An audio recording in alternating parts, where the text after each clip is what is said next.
أعوذ بالله من الشيطان الرجيم بسم الله الرحمن الرحيم।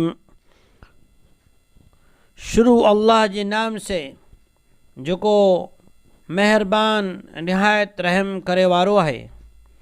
इन्नल्लज़ीन कफ़रू सवाउन अलैहिम अअन्ज़रतहुम अम लम तुनज़िरहुम ला युमिनून।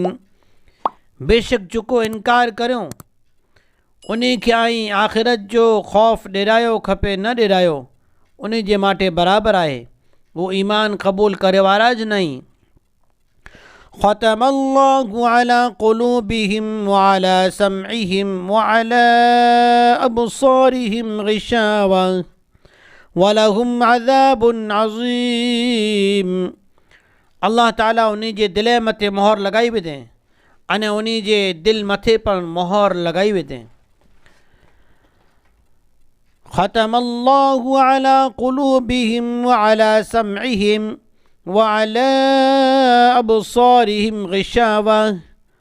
उन जे कने मथे अने दिल मथे मोहर लॻी, अखियुनि जे मथे पर्दा अची विया कि उहा हक़ ॻाल्हि खे ॾिसे नथा अने उन जे माटे दर्दनाक वॾो अज़ाब आहे।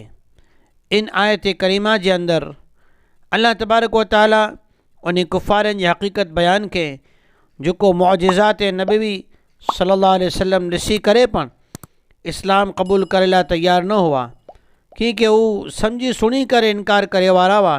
अल्लाह जल्ल शानु फरमाए कि इन जा दिल मुर्दा ठही विया आहिनि, इहा हक़ ॻाल्हि सुणण लाइ नथा मङे, इन खे अगरि दरा विझदा ते दर्जे वारा नहीं।